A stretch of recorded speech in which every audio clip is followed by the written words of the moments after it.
Rád by som vám teda predstavil riešenie, ktoré je v problematike, že ľudia sa môžu a potenciálni účastníci sa môžu zaregistrovať na celý 5-dňový event alebo na jednotlivé dni.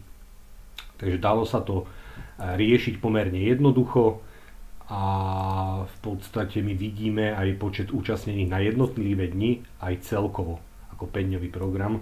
Takže máme v podstate tých účastníkov zaregistrovaných, odpočítalo sa nám určité voľné miesta. Vidíme, že tu máme účastníka, ktorý ide na 5-dňový a potom jednotlivo zákazníci, ktorí idú iba na jeden deň, kde máme nejaký komplexný prehľad a samozrejme sa to zobrazuje potom následne aj v reportingu. Takže je možné riešenie aj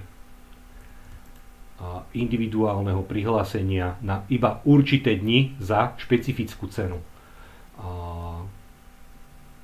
Za jeden deň. Čiže nahodili sme tam napríklad master štúdium priemyslového inžinierstva a pekne vidíme, kto koľko má platiť a kto je teda prihlásený na aký počet dní. Samozrejme potom bude fungovať aj to, že sa bude dať evidovať, aby ten účastník, ktorý je na konkrétny deň, neprišiel na celý event a podobne. Tieto informácie sú alebo budú aj na vstupenkách.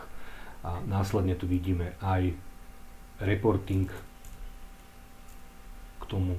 A v podstate to bol jeden zákazník, ktorý registroval 5 zamestnancov na jednotlivé dni a zároveň jedného zamestnanca na celý 5-dňový vzdelávací program.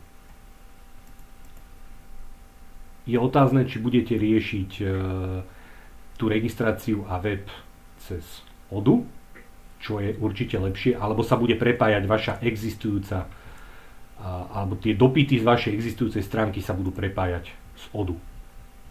Ďakujem za vašu pozornosť.